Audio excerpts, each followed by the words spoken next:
السلام علیکم ورحمۃ اللہ وبرکاتہ۔ رمضان المبارک کے آخر عشرے میں کیا جانے والا ایک بہت ہی اہم عمل اعتکاف کا عمل ہے۔ قرآن و حدیث کے اندر اس کی بے شمار فضیلتیں آئی ہیں، اور سب سے بڑی بات یہ ہے کہ جناب رسول اللہ صلی اللہ علیہ وسلم کی سنت شریفہ ہے۔ آپ علیہ الصلاۃ والسلام ہر سال رمضان المبارک کے آخر عشرے میں 10 دن کا اعتکاف فرمایا کرتے تھے، اور آپ کے ساتھ آپ کے جانثار صحابہ کرام بھی اعتکاف فرمایا کرتے تھے، اور آپ علیہ الصلاۃ والسلام نے اس کی ترغیب اور اس کی فضیلت بھی دی ہے۔ چنانچہ ایک حدیث پاک کے اندر جناب رسول اللہ صلی اللہ علیہ وسلم نے ارشاد فرمایا کہ اگر کوئی شخص رمضان المبارک کے اندر ایک مرتبہ اعتکاف کرتا ہے تو اللہ رب العزت اس کے اور دوزخ کے درمیان 3 خندقیں حائل کر دیتا، اور ایک خندق کا فاصلہ 500 سال کے برابر ہے۔ اس کے علاوہ بھی بہت ساری فضیلتیں احادیث پاک کے اندر اللہ کے نبی صلی اللہ علیہ وسلم نے اعتکاف کرنے والے کے لیے بیان فرمائی ہیں۔ اس لیے ہر مسلمان مرد اور عورت، عاقل اور بالغ کو چاہیے کہ رمضان المبارک کے آخر عشرے کے 10 دن کا اعتکاف کیا کریں۔ لیکن اس سے پہلے اعتکاف کرنے والے کے لیے کچھ مسائل کا جاننا بہت ضروری ہے، اس لیے کہ اگر مسائل کی جانکاری اگر صحیح نہیں ہوگی تو ہمارے اعمال درست نہیں ہوں گے۔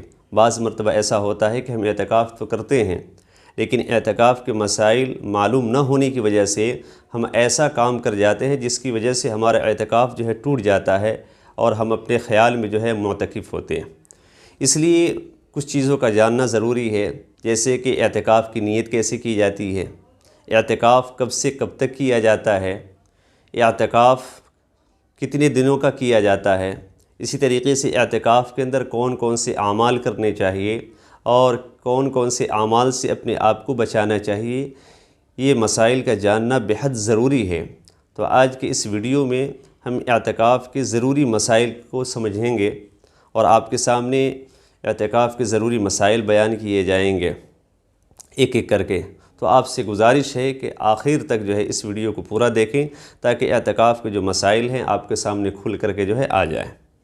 اعتکاف ہوتا ہے 21ویں رمضان کی شب سے لے کر عید کے چاند نظر آنے تک، یہ 10 دن کا اعتکاف یہ مسنون ہے۔ آپ علیہ الصلاۃ والسلام ہر سال 10 دن کا اعتکاف فرمایا کرتے تھے۔ اس کے علاوہ اگر کوئی 1 دن کا اعتکاف کرنا چاہے، یا 2 دن کا یا 3 دن کا، تو وہ بھی اعتکاف کر سکتا ہے، لیکن وہ نفلی اعتکاف ہوگا۔ مسنون اعتکاف 10 دن کا ہوتا ہے۔ جو حضرات اعتکاف کرنے والے ہیں، ہماری مائیں اور بہنیں یا ہمارے بھائی، تو مرد حضرات کے لیے اعتکاف مسجد میں کرنا یہ شرط ہے، اس لیے کہ قرآن کریم کے اندر اللہ رب العزت نے فرمایا وَأَنْتُمْ عَاكِفُونَ فِي الْمَسَاجِدِ، تو مسجد مرد حضرات کے لیے ضروری ہے۔ ہماری مائیں اور بہنیں ان کے لیے بہتر اور افضل ہے کہ وہ اپنا اعتکاف اپنے گھر میں کریں۔ لیکن اس سے پہلے ایک بات کا خیال رکھیں کہ اعتکاف ہماری مائیں اور بہنیں اس جگہ کریں گی جہاں پر انہوں نے اپنے لیے نماز کے لیے مخصوص جگہ متعین کر لیا ہے، جہاں پر وہ ہمیشہ نماز پڑھتی۔ اگر گھر کے اندر کوئی ایسی جگہ نہیں ہے جہاں پر وہ نماز پڑھتی ہیں، تو اعتکاف میں بیٹھنے سے پہلے اپنے لیے ایک مخصوص جگہ متعین کرے، پھر اس کے بعد وہاں پر اعتکاف کرے۔ جب 20ویں تاریخ آئے، 20واں روزہ جب آئے، تو افطار کرنے سے پہلے، سورج غروب ہونے سے پہلے مرد حضرات مسجد میں مع ساز و سامان کے چلے جائیں، اور ہماری مائیں اور بہنیں جو انہوں نے اپنے لیے جگہ متعین کر رکھی ہے وہاں پر چلی جائیں۔ جب مسجد کے اندر جائیں گے ہمارے مرد حضرات یا ہماری مائیں اور بہنیں جب اپنی جگہ پر جائیں گی، تو نیت کریں گی کہ میں اللہ کی رضا کے واسطے، اجر و ثواب کی امید میں رمضان المبارک کے آخر عشرے کے 10 دن کا مسنون اعتکاف کرتا ہوں یا کرتی ہوں۔ یہ زبان سے کہنا، نیت کرنا ضروری ہے۔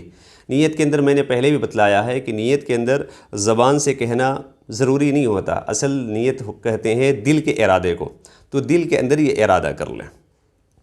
جب اعتکاف کے اندر بیٹھ جائیں تو اب جو ہے دنیاوی لغو والی چیز جو ہے بیکار کی باتیں کے اندر جو ہے اپنے وقت کو ضائع نہ کرے، بلکہ زیادہ سے زیادہ قرآن کی تلاوت، ذکر، اذکار، دعا، استغفار کا جو ہے اہتمام کرنا چاہیے، اور اپنے آپ کو جو ہے گناہوں سے بچانے کی سب سے زیادہ جو ہے فکر کرنی چاہیے۔ اور مسجد کے اندر تو ویسے بھی جو ہے انسان جو ہے گناہ نہیں کر پاتا، تو اعتکاف کا سب سے بڑا فائدہ یہ ہوتا ہے کہ انسان گناہوں سے بچ جاتا ہے، اور دوسرا فائدہ یہ ہوتا ہے کہ اعتکاف کرنے والا جو ہے لیلۃ القدر کو پا لیتا ہے۔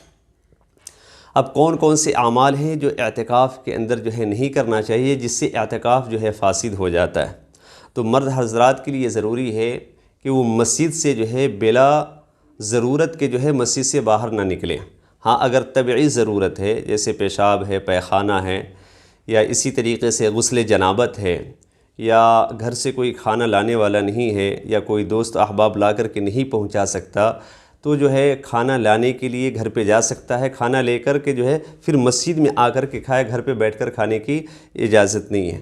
تو طبعی ضرورت کے تحت مسجد سے جو ہے باہر نکل سکتا ہے۔ اسی طریقے سے شرعی ضرورت کے تحت جو ہے بھی مسجد سے باہر نکل سکتا ہے۔ مثلا جس مسجد کے اندر وہ اعتکاف کر رہا ہے وہاں پر جمعے کی نماز نہیں ہوتی، جامع مسجد میں جمعے کی نماز ہوتی ہے، تو وہ جمعہ کے آخری وقت میں جو ہے اپنے مسجد سے نکل کر کے جائے اور وہاں پر جمعے کی نماز پڑھ لے، اور نماز پڑھ کر کے فوراً پھر اپنی مسجد میں آ کر کے جو ہے سنت اور نوافل جو بھی پڑھنا ہے وہ پڑھے گا۔ باقی اس کے علاوہ کسی اور ضرورت کے تحت، مثلا جو ہے آدمی رات کو کھانا کھا لیا، ٹہلنے کی غرض سے مسجد کے حدود سے باہر نہیں نکلنا چاہیے۔ اسی طریقے سے حقہ، بیڑی، سگریٹ پینے کے لیے جو ہے مسجد سے جو ہے باہر نہیں نکلنا چاہیے۔ اسی طریقے سے ٹھنڈک حاصل کرنے کے لیے بھی مسجد سے نکلنا جو ہے اس سے اعتکاف جو ہے ٹوٹ جاتا ہے۔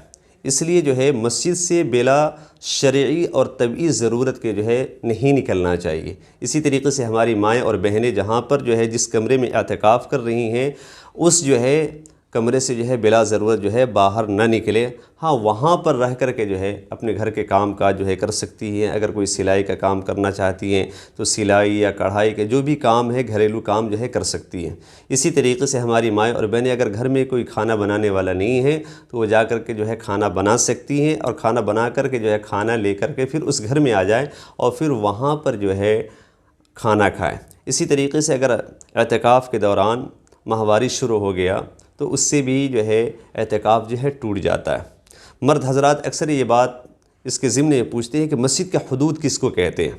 مسجد کا حدود وہ حصہ ہوتا ہے کہ جہاں پر جو ہے نماز کے لیے جو جگہ متعین ہوتی ہے، اور جہاں پر انسان جو ہے چپل پہن کر کے نہیں جا سکتا، یا جہاں پر جو ہے جنوبی شخص کے جانے کی اجازت نہیں ہے، وہ مسجد کے حدود کا باہر کا حصہ ہوتا ہے۔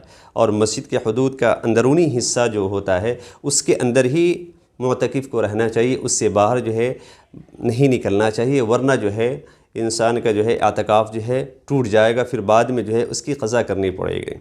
اسی کے ضمن میں ایک مسئلہ یہ بھی پوچھا جاتا ہے کہ اعتکاف کرنے والا اذان دے سکتا ہے یا نہیں؟ مان لیجیے نماز کا وقت ہو گیا اور مؤذن سب نہیں آئے، اذان دینے والا نہیں، تو کوئی جا کر کے اذان دے سکتا ہے یا نہیں؟ حالانکہ اذان خانہ مسجد کے حدود سے باہر ہے، تو حضرات فقہاء کرام نے اس کی اجازت دی ہے، اس لیے کہ یہ ایک شرعی ضرورت ہے، اور شرعی ضرورت کے تحت بھی جو ہے معتکف جو ہے مسجد کے باہر سے جو ہے نکل سکتا ہے۔